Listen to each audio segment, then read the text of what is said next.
నేను దళితుల గురించి ప్రత్యేకంగా మాట్లాడుతున్నా. రఘురామకృష్ణ గారిని మాట్లాడుతున్నా. ఎమ్మెల్యేగా నీకు ఓట్లు కావాలి దళితులవి. నీకు ఏమైనా విషయంలో ఏదైనా నలుగురు మంది నీకు కనిపించాలంటే దళితులు కావాలి. ఈరోజు త్రిపులారు రామకృష్ణ రాజు గారు, మీరు ఆడ ఏ దళితులైతే ఉన్నారో ఆ దళితుల యొక్క ఇండ్లను ఆక్రమించుకోవడం, వాళ్ళ మీదకి ఎవరన్నా మిమ్మల్ని అడగడానికి వస్తే కొట్టేస్తా చంపేస్తా అనడం ఎంతవరకు న్యాయం? దళితులను ఇంక ఎన్నాళ్ళు ఇంక ఎన్ని సంవత్సరాలైనా దళిత బ్రతుకు మారదా? దళితుడిని హింసిస్తూనే ఉంటారా? ఒక దళితుడు పడే కష్టం ఇంక ఎప్పుడు అంతేనా? దళితుడు ఒకవేళ మారి క్రిస్టియన్ లేకపోయినాడంటే వాడు ఇంగ్లీష్ వాళ్ళ దేవుని పట్టుకొని వచ్చారా, ఇంగ్లీష్ వాళ్ళ దేవుని మొక్కుతున్నాడు అంటారు. అరే మేము ఏ దేవుని మొక్కితేమో, ఏ దేవుని మొక్కాలో, ఏం తెలుసుకోవాలా, ఇవన్నీ కూడా మీరే చెప్పాలా? మేము ఏమన్నా జ్ఞానం నేర్చుకున్నామంటే అరే బైబుల్ చదివినాడు, వాడు బైబుల్ చదువుతున్నాడు, జ్ఞానం తెచ్చుకుంటున్నాడు. అసలు దళితులను ఎందుకు హింసిస్తున్నారు? దళితులని ఎందుకు ఇంత విధంగా మరి క్రూరంగా, ఇంత నీచంగా, ఎన్నో ఏండ్ల తరతరాల నుంచి దళితులను ఎప్పుడు కష్టాలేనా? వాళ్ళు నీతిగా బ్రతకొద్దా? వాళ్ళకంటూ ఒక స్వతంత్రం లేదా? దళితులు అవి ఇవి ఏవైనా కూడా మాట్లాడడానికి, ప్రశ్నించడానికి అర్హత లేదా? దళితుడు ఒకవేళ ఏదైనా నేర్చుకున్నాడంటే, ఏదైనా దేవుణ్ణి మొక్కినాడంటేనా ఆ దేవుణ్ణి మొక్కుతున్నాడు, ఈ దేవుణ్ణి మొక్కుతున్నాడు అని ఇవి.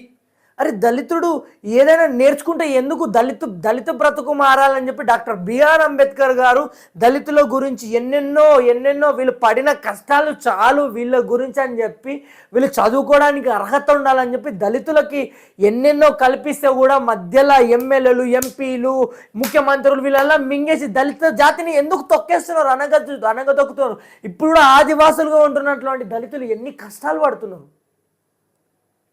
దళితులని ఇంకా దళితుల మీద జరిగే అగత్యాలు ఇంకా వద్దు. ప్రతి ఒక్కరు ప్రశ్నించండి, అడగండి. తప్పు జరిగిన చోట ప్రతి ఒక్కరు నిలదీయండి. ప్రతి ఒక్కరు మాట్లాడడానికి రైట్స్ ఉంది. ఇప్పుడు మాట్లాడితే అది చేస్తాం, ఇది చేస్తాం, నువ్వు ఒక హోదాలు ఉన్నావు అంటే ఇది కరెక్ట్ వే కాదు. నువ్వు తప్పు చేస్తున్నావు. ఎందుకంటే దళిత జాతిని అన్నగదొక్కొద్దు. దళిత జాతి మీద చాలా కుట్ర పన్ని దళిత జాతిని బయటికి రానిట్లా చాలామంది తొక్కేస్తున్నారు. దళిత జాతిని ఇప్పటికైనా ఎన్నో ఏళ్ళ నుంచి కష్టాలు పడిన వాళ్ళ కష్టాలు చాలు. మా తాతలు మా దళిత తాతలు పడిన కష్టాలు చాలు. ఇంక ఇప్పటి నుంచి అయినా సమాజం ఒక చట్టం వచ్చింది, అందరం ఒకటే, అందరం మనుషులం అని చెప్పి. మీరు ఆడవాళ్ళు చర్చిలు కట్టించుకుంటే నీకేం నష్టం? ఆడవాళ్ళు ఏం చేసుకుంటే నీకేం నష్టం? ఇప్పుడు కూడా మీరు కొన్ని విషయాలు పర్టికులర్గా మీరు గ్రహించినట్లయితే పల్లెటూరులో ఇప్పుడు కూడా మాదిగోడు ఏ గుడిలోకి పోలేడు.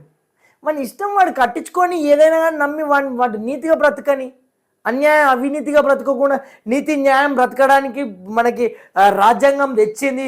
ఇప్పుడు కూడా ఎవరైనా ఏమైనా తప్పు చేస్తే శిక్షించడానికి కోర్టులు ఉన్నాయి, గవర్నమెంట్ ఉంది, ఎన్నెన్నో ఉన్నాయి. ఇంకా మీరు అది ఇది అని చెప్పి మత ఉద్దేశాలు లేపడం, అవి ఇవి చేయడం. మీరు ఒక ఎమ్మెల్యే అంటేనే మీకు మతం ఉండదు, కులం ఉండదు. వీటన్నిటి మీద అయితే నేను పర్టిక్యులర్గా రఘురామకృష్ణ గారిని, రాజు గారిని మిమ్మల్ని ప్రశ్నిస్తున్నా. మీరు చేయడం తప్పు తప్పు తప్పు తప్పు తప్పు తప్పు. ఇది కరెక్ట్ కాదు. ప్రతి ఒక్కరు కూడా ప్రశ్నించండి. ఎవరినైనా ఏమైనా నేను బాధ పెట్టేటట్లా మాట్లాడంటే నన్ను క్షమించండి.